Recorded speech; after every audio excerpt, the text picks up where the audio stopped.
Baik, sebelum kita memulai pelajaran pada hari ini, alangkah baiknya kita berdoa terlebih dahulu. Berdoa dimulai.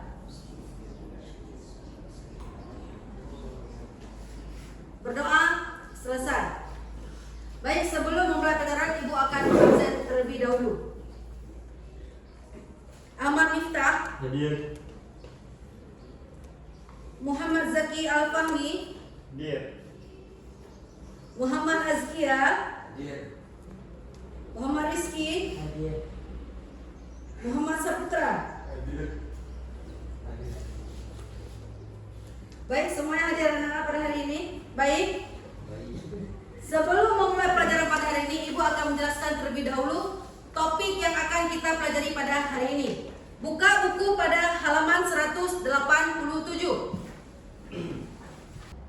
Pada hari ini kita memasuki yaitu bab sifat asam dan basa. Sebelumnya, Ibu akan menjelaskan terlebih dahulu tujuan dan pembelajaran pada bab yang ini. Coba perhatikan di proyektor depan. Tujuan pembelajaran kita yang pertama yaitu menganalisis perbedaan konsep asam dan basa berdasarkan teori Arrhenius, Prost-Lowry dan Lewis dalam konteks lautan. Yang kedua, mengidentifikasi jenis-jenis asam kuat, asam lemah, basa kuat dan basa lemah dalam lautan. Yang ketiga, menjelaskan cara menentukan pH lautan asam kuat dan basa kuat. Yang keempat, menerapkan konsep pH dalam kehidupan sehari-hari. Pada hari ini kita hanya akan belajar yaitu yang poin pertama, yaitu menganalisis perbedaan konsep asam dan basa berdasarkan teori Arrhenius, Prost-Lowry dan Lewis dalam konteks lautan. Kita masuk dalam pembelajaran. Coba buka buku halaman 190. Udah? Sebelumnya kalian pernah dengar nggak asam dan basa itu apa? Pernah? Pernah dengar? Nah, sebelumnya kita kembali dulu ke halaman 187. Gua akan menjelaskan terlebih dahulu sifat asam dan basa. Asam dan basa merupakan dua senyawa kimia yang sangat penting dalam kehidupan kita sehari-hari. Semisal, dalam asam itu yaitu terdapat pada cuka makanan dan juga sebagai pengawet makanan, dan basa biasanya dia bersifat licin dan rasanya agak pahit. Seperti misalkan sabun, itu sabun merupakan basa. Dah, kemudian kita lanjutkan dengan teori asam basa. Jadi, teori asam basa itu ada tiga. Yang pertama, teori asam basa Arrhenius. Yang kedua, teori asam basa Prost-Lowry, dan ketiga asam basa Lewis. Yang pertama, kita menjelaskan dulu tentang asam basa Arrhenius. Perhatikan, menurut si Arrhenius, asam itu yaitu melepaskan ion H+ jika dilarutkan dalam air. Semisal contohnya itu HCl. Jadi, ketika kita uraikan di dalam air, dia akan terurai menjadi H+ dan Cl-. Kemudian untuk contoh yang kedua, di situ ada H2SO4 terurai menjadi 2H+ ditambah SO4 2-. Kemudian untuk basa, menurut teori asam basa Arrhenius itu adalah melepaskan ion OH- jika dilarutkan di dalam air. Contoh NaOH. NaOH apabila terurai menjadi Na+ ditambah dengan OH-. Nah, kemudian contoh yang kedua adalah ada CaOH 2 kali. Dia apabila kita uraikan menjadi Ca2+ dan juga tambah 2OH-. Nah, perhatikan di bawahnya ada catatan valensi asam sama dengan jumlah ion H+. Yang dimaksud dengan valensi adalah apa? Angka yang berada di depan. Contoh seperti ini. H+. Di sini berarti valensinya kita anggap sebagai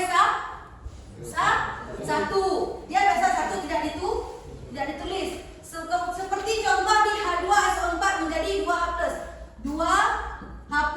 Yang menjadi valensi di sini yang mana angka 2. Nah, berarti valensi asam sama dengan jumlah ion H+. Nah, perhatikan di samping. A sama dengan 1. Maksudnya, untuk valensi asam yang sama dengan 1 disebut juga dengan monoprotik. Kemudian untuk yang kedua seperti 2H+, disebut dengan diprotik atau sebagainya. Untuk yang ketiga disebut dengan triprotik. Kemudian untuk yang basah seperti itu juga, dia disimbolkan dengan B karena dia basah, berarti untuk valensinya 1 dia dimaksud dengan monohidroksi, yang kedua dengan hidroksi, dan yang ketiga trihidroksi. Ada pertanyaan sampai di sini? Tidak. Kalau tidak, kita lanjutkan dengan teori asam basa. Coba lihat di buku tadi yang pertama Arrhenius, dan sekarang kita lanjutkan dengan Bronsted-Lowry. Nah, kita lanjutkan sekarang yang kedua, yaitu teori asam basa Bronsted-Lowry. Nah, menurut teori asam basa Bronsted-Lowry, dia mengatakan bahwa asam itu adalah donor proton. Yang maksud donor adalah memberi proton. Berarti dalam artian kalau dia memberi berarti dia kekurangan. Makanya dia disebut dengan basa konjugasi. Sedangkan dengan basa itu akseptor proton atau penerima. Makanya dia bersimbol dengan H+, yaitu dia menerima atau disebut juga dengan asam konjugasi. Jadi asam dengan basa konjugasinya dan basa dengan asam konjugasinya disebut dengan pasangan asam basa Bronsted-Lowry atau pasangan asam basa konjugasi. Ciri-cirinya yaitu yang pertama, hanya beda satu H+. Kemudian dia atom H asamnya lebih besar dari atom H basa. Sebagai contoh, HCl ditambah H2O setimbang dengan Cl- ditambah dengan H3O+. Di situ yang disebut dengan asam adalah HCl. Kenapa? Karena dia yang mendonorkan protonnya ke si H2O. Makanya H2O di situ disebut sebagai basa karena dia sebagai penerima. Dia kan tadi akseptor. Nah, sekarang kita lihat yang mana yang jadi basa konjugasi dan asam konjugasinya. Kita lihat HCl dia tadi mendonorkan proton untuk si basa atau H2O, maka dia kekurangan H+, maka dia adalah menjadi basa konjugasi yaitu Cl-. Kemudian di basa karena dia menerima atau akseptor proton dari H2O, dia menjadi H3O+, makanya dia disebut dengan asam konjugasi.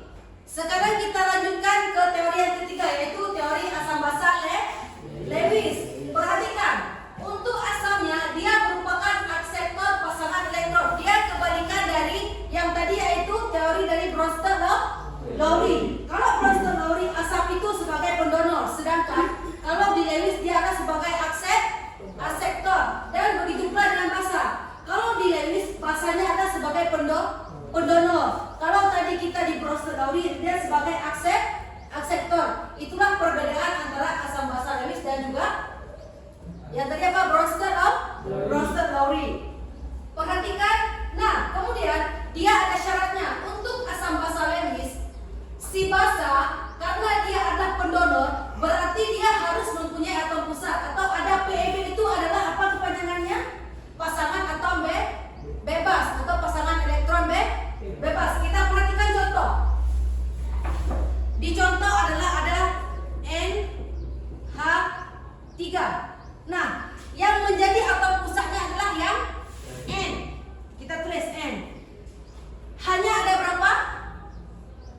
3. Makanya dia mengikat 3. Kita tulis di sini 1, 2, 3. Karena N ini mempunyai elektron valensi 5, berarti yang sudah berikatan adalah 1, 2, 3. Sisa berapa? 2. Kita tulis di sini. Kemudian di sampingnya ada BF3. Yang jadi atom pusatnya adalah yang B.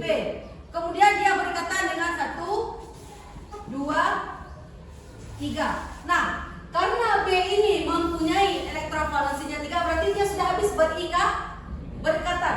Berarti antara NH3 dengan BF3 yang dimaksud dengan basa yang mana? NH3 karena dia yang merupakan pendonor. Berarti di sini basa. Di sini A. Nah, ketika si basa ini mendonorkan untuk si asam, maka yang terjadi adalah itu gabungan antara NH3 dan BF3. Begitu yang jadi unsur Lewisnya. Sampai di sini paham? Paham. Nah, berarti untuk kesimpulan pada pembelajaran hari ini, berarti untuk teori asam basa itu ada tiga. Yang pertama teori asam basa apa? Buka di buku. Arrhenius. Yang kedua Bronsted law. Dan yang ketiga teori asam basa Lewis. Baiklah, kalau sudah mengerti, kita akhiri perjumpaan kita pada siang hari ini dengan berdoa terlebih dahulu supaya apa yang kita pelajari ini bisa kita serap dengan semaksimal mungkin. Berdoa dimulai.